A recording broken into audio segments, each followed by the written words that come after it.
আসসালামু আলাইকুম। আমি ফারহানা নাসরিন, ফারহানা ফ্যামিলি ব্লগে আপনাদের জানাই স্বাগত। আশা করছি যে যেখানে আছেন আল্লাহর রহমতে ভালো আছেন, আমিও আল্লাহর রহমতে ভালো আছি আলহামদুলিল্লাহ। এখন কিন্তু প্রচণ্ড গরম পড়তেছে।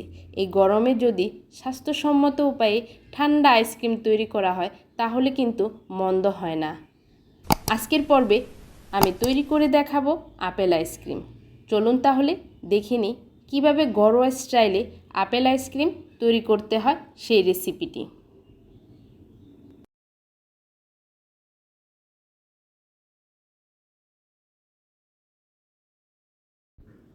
আমি এখানে একটা মিক্সিং বোল নিয়ে নিচ্ছি আর এর মধ্যে দিয়ে দিচ্ছি ঠান্ডা লিকুইড হুইপ ক্রিম। এখন এই ক্রিমটাকে একটা ইলেকট্রিক বিটার দিয়ে আমি বিট করে ফ্লাফি তৈরি করে নেব।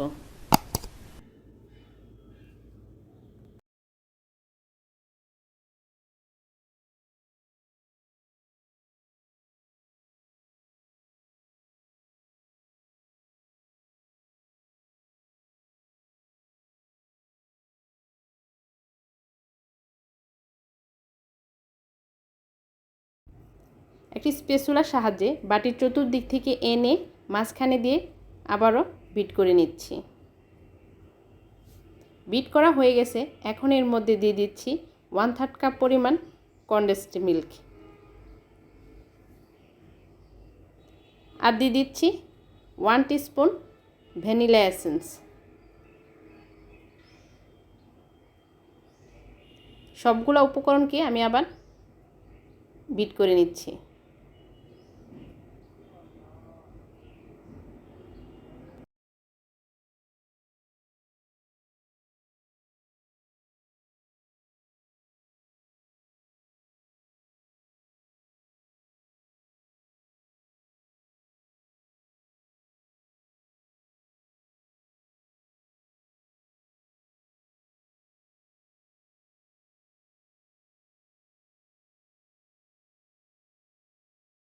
এখন এর মধ্যে দিয়ে দিচ্ছি মাঝারি সাইজের 2টা আপেল গ্রেটার দিয়ে কুচি করে দিয়ে দিচ্ছি।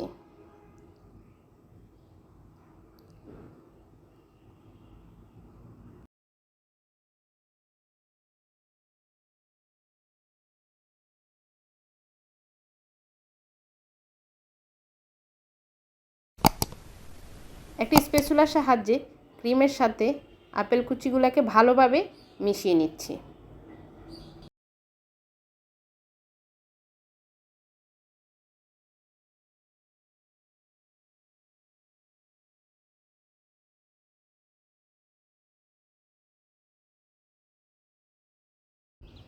ক্রিমের সাথে আপেল কুচিগুলো ভালোভাবে মেশানো হয়ে গেছে। এখন আমি এটাকে এক সাইডে সরিয়ে নিচ্ছি। আর যে বক্সে আমি আইসক্রিমটা সেট করব সেই বক্সটা নিয়ে নিলাম আর এই বক্সের মধ্যে ক্রিমটা আমি ঢেলে নিচ্ছি।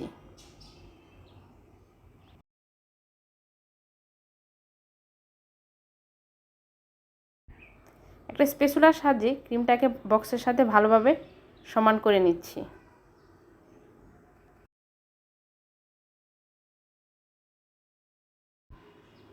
এখন আমি একটা র্যাপিং পেপার দিয়ে এটাকে ঢেকে নিচ্ছি আর ঢেকে সারা রাতের জন্য আমি ডিপ ফ্রিজে রেখে দিব। আপনারা চাইলে এটাকে 8 থেকে 10 ঘন্টার জন্য ডিপ ফ্রিজে রেখে দিতে পারেন।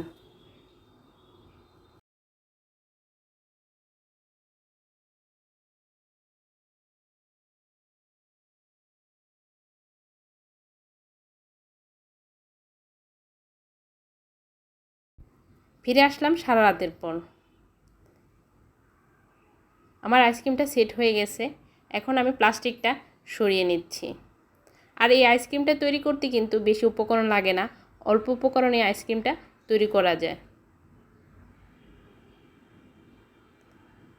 রেসিপিটা কেমন লাগলো অবশ্যই জানাবেন। যদি ভালো লাগে তাহলে আপনারাও বাড়িতে ট্রাই করবেন আর কমেন্টস করে জানাবেন। আমার চ্যানেলে নতুন বন্ধু হলে চ্যানেলটা অবশ্যই সাবস্ক্রাইব করার অনুরোধ রইল। পাশে থাকা বেল আইকনটা প্রেস করে রাখবেন যাতে করে আমি নতুন কোনো ভিডিও দেওয়ার সাথে সাথে আপনারা সবার আগে দেখে নিতে পারেন। আজকের মতো এ পর্যন্তই।